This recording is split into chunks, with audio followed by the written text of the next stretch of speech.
a combative Chuck Todd today was on point by point by point, right on Trump's lapdog representative, and now he's chairman of some of these committees that are going to really have all the charades. Jim Jordan came out like a radical lapdog, and you know what? I was surprised to see how Chuck Todd handled him. Check this out, and then we'll discuss further on the other side. Just last week, we learned that a former FBI agent, special agent in charge of counterintelligence in the New York division, was taking money from a Russian. And this wasn't just, this was the special agent in charge of counterintelligence in New York, taking money from Oleg Deripaska, not just any Russian, the Russian. Yeah, and he was also, who his American advisor was? Oleg Deripaska, the former campaign manager to Donald Trump's campaign. I understand. Paul Manafort. I understand. This is so. But does this not raise some troubling signs here? It sure does. That's Paul Manafort was the go-between for Oleg Deripaska. He gave him polling information on the campaign. Oleg Deripaska also paid Christopher Steele, who was the key guy on the whole Steele dossier that launched the Trump-Russia investigation. Guess who one of the people was who involved in launching that? Mr. McGonigal, this special agent at the FBI. So that's why we're looking at this attack of so you're going to look at government against. You're going to look at the role Paul Manafort played with Oleg Deripaska. To the extent that may come in, but we're focused on the number of things we've seen here, and I haven't even got to the Department of Homeland Security. They're trying to set up the Disinformation Governance Board. Well, I want to unpack a little bit. You talk about the FBI abusing powers when it comes to parents and the school board. School board members were getting death threats. These weren't idle things. These weren't parents just yelling and screaming. These were actual death threats to elected officials. And the FBI got a tip. How do they not? Should they not look into a death threat when an elected official gets a death threat? You're trying to create a controversy out of the FBI following up on a tip. Literally. This is what Loudoun County, Virginia school board member. If she doesn't quit or resign before the end of the year, we will kill her. But first, we will kill you. These were among the comments. In Dublin, Ohio, school board member. You have become our enemies. You will be removed one way or the other. Shouldn't the FBI investigate these things? One of the people they went to investigate was a mom, and they said because she's in the group Moms for Liberty, and because they have firearms at her house, they go investigate her. You get investigated in America for that? They show up at your house? Now, you don't think that has a chilling impact on other parents? This committee is about protecting the Constitution, in particular, the First Amendment. The problem that when you look at it is you want to talk about the weaponization of the Justice Department.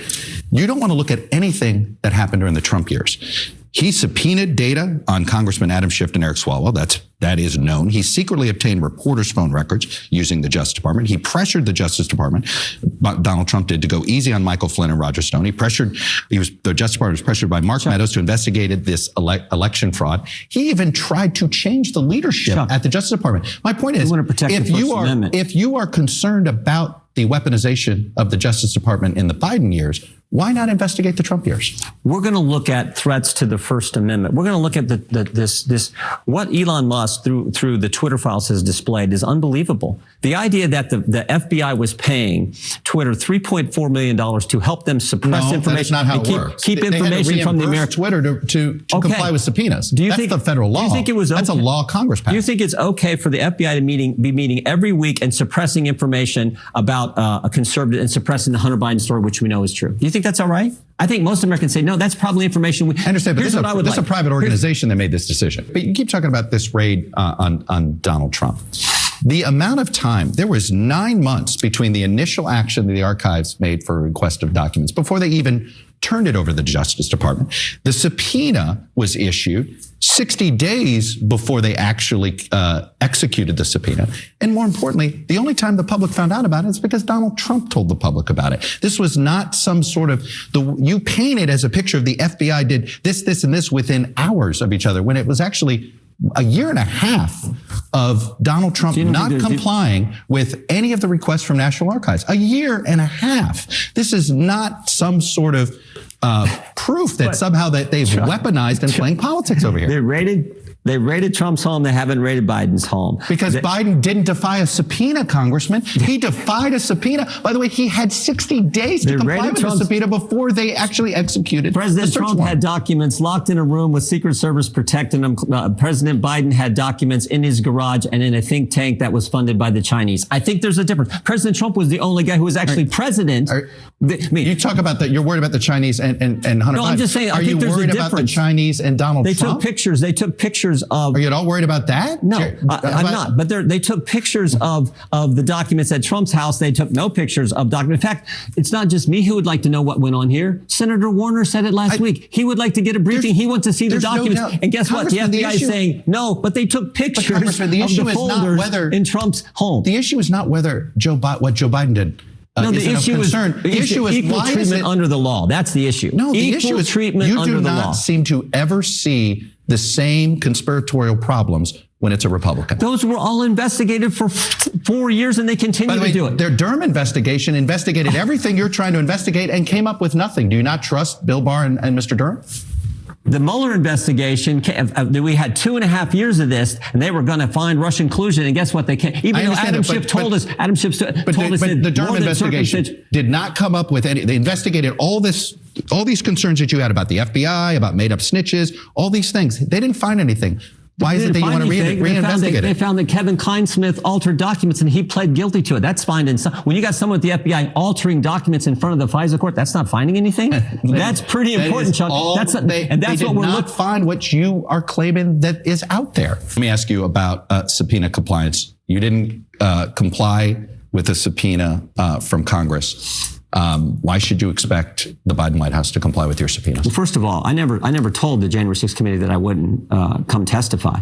What I raised is concerns. They first asked me, I sent them a letter back. I never said no. They never responded to the letter. Next thing I know, they issued me a subpoena. I sent another letter back to them. I never said I wouldn't comply. How about telling us what you talked with Donald Trump with on January 6th? Be happy to talk to you about the concerns I had. No. But what were your conversations? I don't divulge conversations with my colleagues or with the President of the United States. I mean, I talk with him all the time. I talk to my colleagues all the time, but I don't divulge those conversations. Has the current special counsel that is looking into January 6th, have they subpoenaed you for anything? No. Have they made any contact? If they do, will you comply? Of course.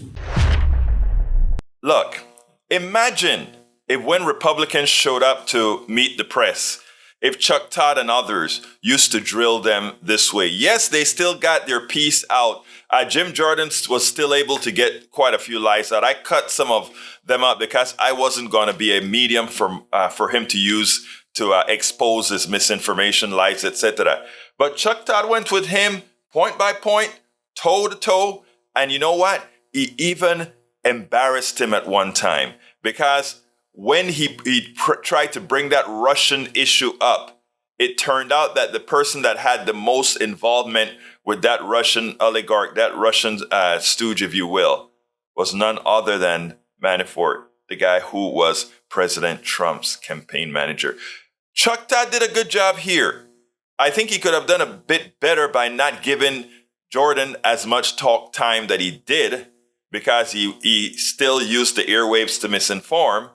But, you know, when it comes from the mainstream media, that Chuck was able to push back as he did, I think it's orders of magnitude better than before. Jim Jordan showed exactly who he was. Jim Jordan showed that he's nothing more than a stooge for Donald Trump. He's nothing more than somebody that is a hack. We spend a lot of time deconstructing the news, trying to parse it into a form that everybody can understand. We try to find those little nitpicks where it flies above the fray, etc. If you really like these videos that we do, I want to ask a big favor. Please go ahead, number 1, subscribe to our channel, and number 2, please join if you can. Thank you so kindly for watching. Keep watching. Please remember to share. We must populate the entire internet with our progressive message, a message that we know is what most Americans say that they want. So help us, please join.